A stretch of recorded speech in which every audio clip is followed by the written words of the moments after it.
Welcome to the Deep Dive. We've got quite a collection of sources here detailing the history and, well, the activities of a street gang known as the 31 Gang right here in Buffalo. Yeah, some interesting news reports and background info. So our mission today is basically to dig into this material you sent over, pull out the most significant bits about where they came from, the key events, and try to make sense of it all. Sounds good. It's quite a story when you piece it together. So this 31 Gang, Yeah, where do we start?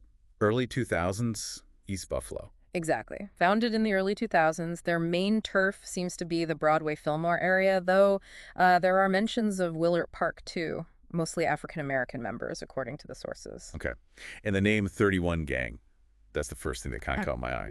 It comes from the Harriet Ross Tubman School. Its ID number was 31. Right. So the idea is the founders, maybe most members, went there. That seems to be the implication, yeah. A shared connection to the school. But, and this is the slightly odd part, the school itself on Staten Street isn't actually in their main Broadway Fillmore territory.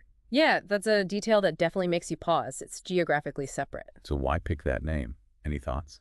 Well, it suggests the name probably has a meaning beyond just, geography. Maybe it's about those shared experiences, like you said, from school. A sort of origin point identity, maybe? Even if they operated elsewhere later? Could be. Something symbolic tied to where those initial bonds formed, perhaps. It's an interesting wrinkle right from the start. It really is. Okay, so moving on from the name. Yeah. The reason they hit the news seems pretty clear.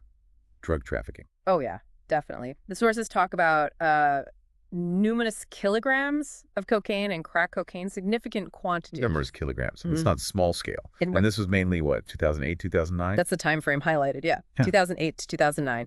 And the sales were concentrated in that Broadway Fillmore area. Streets like Coit, William, and Fillmore Avenue get specific mentions. Selling that much suggests a certain level of, well, Uh, organization, right? Absolutely. You're not moving kilos without some kind of structure. It points towards a network for sourcing, distribution, the whole setup. And the sources name a leader during this time, Glance Ross.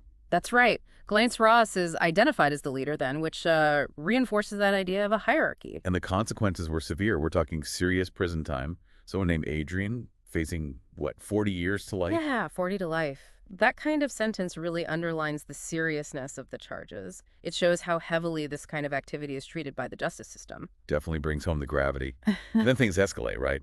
The 2009 drug raid.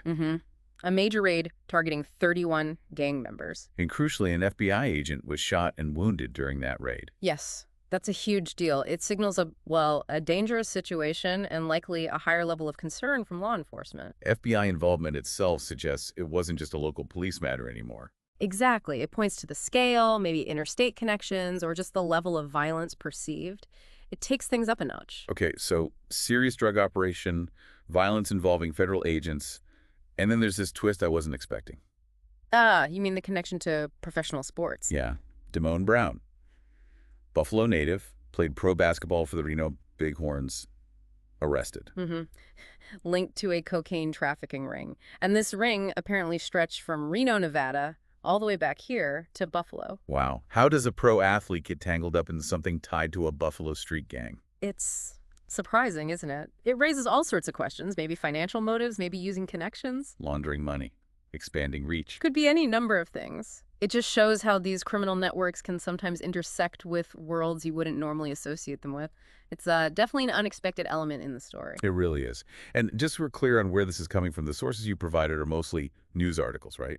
Buffalo News, UPI. Yeah, Buffalo News, UPI, Post Standard, and there's a Wikipedia entry summarizing some of it. And the dates on those articles are mostly 2009 and 2011. That's right.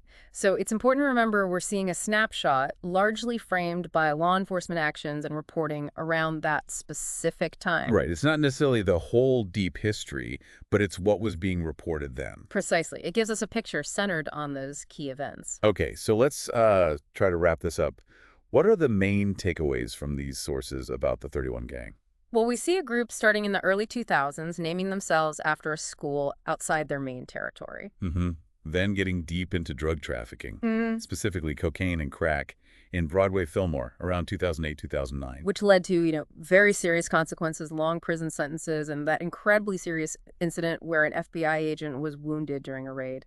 And finally, that really surprising link to a professional basketball player, Damone Brown, involved in a related trafficking ring spanning from Nevada to Buffalo. Yeah, that whole picture. It shows how a seemingly local gang can get caught up in activities with pretty far-reaching and severe consequences, even touching the world of pro sports. It does make you think, based just on what we've looked at, what kind of lasting impact does this sort of activity have on a community like Broadway Fillmore? We only see the arrests, the headlines. That's a really good question. And you also wonder about the web of connections, the motivations within the group that these reports maybe only hint at.